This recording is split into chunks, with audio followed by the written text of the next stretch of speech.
Comment pouvons-nous éviter d'adorer la bête et son image, ou de recevoir sa marque si nous ne savons pas ce que représente la bête et son image? Le manque de connaissance à ce sujet a des conséquences fatales. Mon peuple est détruit parce qu'il lui manque la connaissance. Osée 4:6, Ésaïe 29, 13, 14. Toutefois, Dieu a promis la compréhension juste. Proverbe 2, 1, 7. Matthieu 7, 7, 8. Je suis vivant, dit le Seigneur, l'Éternel. Ce que je désire, ce n'est pas que le méchant meure, c'est qu'il change de conduite et qu'il vive. Revenez, revenez de votre mauvaise voie, et pourquoi mourriez-vous, maison d'Israël? Ézéchiel 33, 11. Michée 3, 18, 20. 2 Pierre 3, 10, 11. Quelle est la signification de cette bête avec cette marque unique? Avant de discuter de la bête elle-même, nous devons comprendre le contexte historique précédant la bête. Le meilleur point de départ est le livre de Daniel qui traite en profondeur de la prophétie du VIe siècle avant Jésus-Christ jusqu'à la fin des temps. L'interprétation des symboles utilisés dans la prophétie biblique n'a pas été confiée au hasard. La Bible elle-même nous donne la clé de la compréhension de Pierre 1,20. Dans la prophétie, une bête symbolise un roi ou un royaume, ce qui est clairement enseigné dans Daniel 7, 17, 23. Ces grands animaux, ce sont 4 rois. Le 4e animal, c'est un 4e royaume qui existera sur la terre. Dans Daniel 7, 3, il est écrit « Et 4 grands animaux sortirent de la mer. » La mer ou l'eau représente des peuples, des foules, des nations et des langues. Apocalypse 17, 15, Ésaïe 8, 7. Au chapitre 7 de Daniel, le prophète voit les empires mondiaux à venir représentés par des bêtes. Nous trouvons une description parallèle dans Daniel 2, 27, 45, où des parties individuelles d'une statue symbolisent de façon précise le cours de l'histoire humaine. Le lion était le premier animal semblable à un lion. Daniel 7, 4, 2, 37, 38. Ceci fait référence à l'empire mondial babylonien en 608-538 avant Jésus-Christ, qui régnait en maître absolu à l'époque de Daniel. Au musée Pergamon de Berlin, on peut encore admirer le lion et les témoins historiques de cette période. Et voici un second animal, était semblable à un ours et se tenait sur un côté. Il avait 3 côtés dans la gueule, entre les dents, et on lui disait « Lève-toi, mange beaucoup de chair ». Daniel 7, 5. Cette bête a la même signification que la poitrine et les bras d'argent dans Daniel 2, 32. Elle représente la puissance des 2 empires de Médie et de Perse et remplace l'empire babylonien en 538-331 avant Jésus-Christ. C'était une monarchie double avec les Médès, gouvernant d'abord puis plus tard les Perses. Les 2 bras et l'ours se tenant sur un côté soulignent cet aspect de la prophétie. Une partie serait plus forte que l'autre. Les 3 côtés représentent les nations de Babylone, de Lydie et d'Égypte qui furent conquises par les Médo-Persans. Après cela, je regardai, et voici, un autre était semblable à un léopard, et avait sur le dos 4 ailes, comme un oiseau. Cet animal avait 4 têtes, et la domination lui fut donnée. Dans Daniel 7.6, cette bête trouve aussi son équivalent. Dans Daniel 2.32-39, c'était l'Empire grec en 331-168 avant Jésus-Christ. Alexandre le Grand, qui vainquit les Perses quand il mourut, son royaume fut divisé en 4 parties. Royaume des Diadoques, symbolisé par les 4 têtes, Macédoine, Thrace, Syrie et Égypte. Et après cela, je regardais pendant mes visions nocturnes, et voici, il y avait une 4e animal, terrible, épouvantable et extraordinairement fort.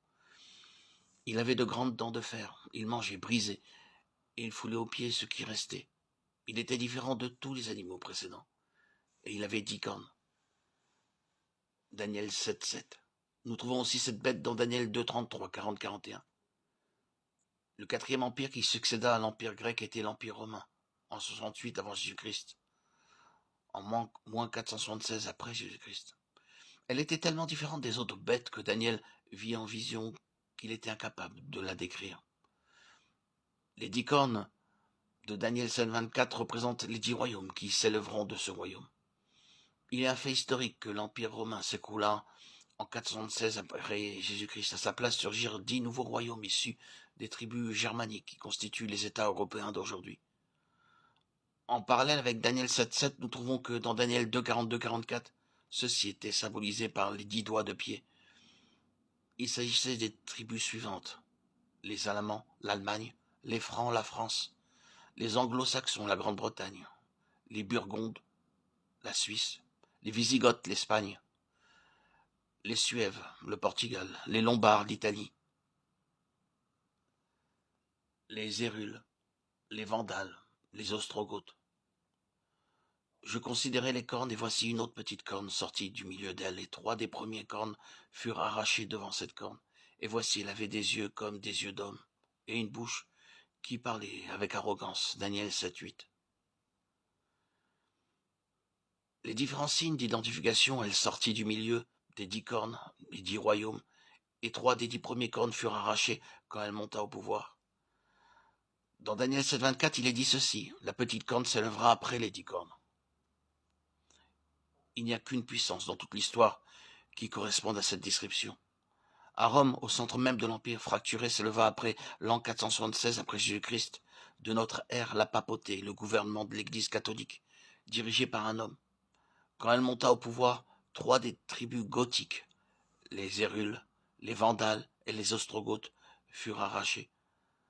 Par le décret de l'empereur de Rome oriental Justinien, en 533 après Jésus-Christ, l'évêque de Rome fut nommé chef de toutes les églises chrétiennes.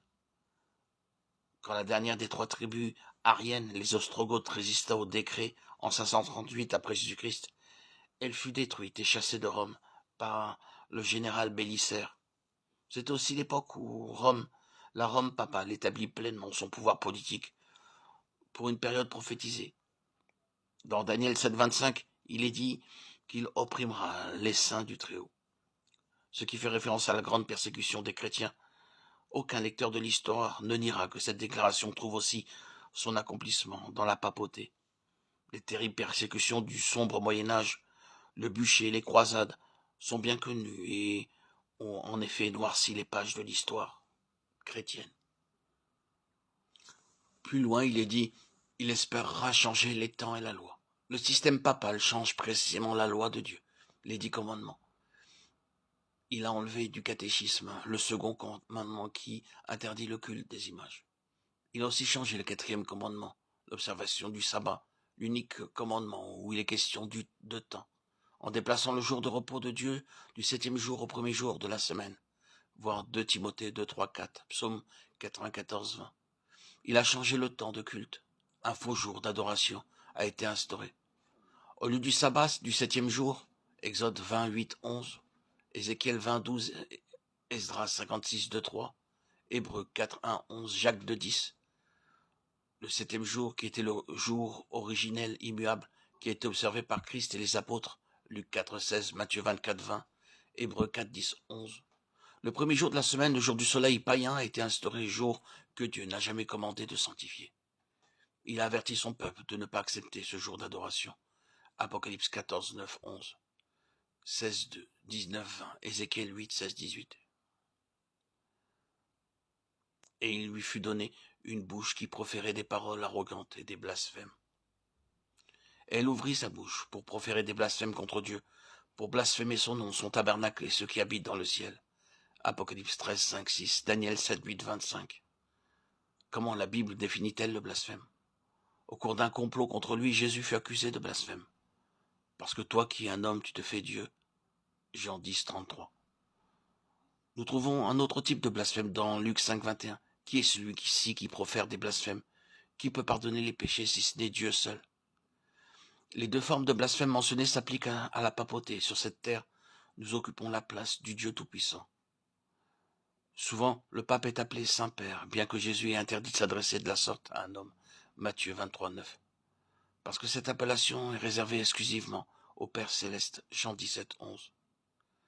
Même la durée de la suprématie papale est prophétisée comme étant de 3 temps et demi, dans Daniel 7, 25, 12, 7 et Apocalypse 12, 14. De 42 mois dans Apocalypse 11, 2 et 13, 5, et de 1260 jours dans Apocalypse 11, 3 et 12, 6.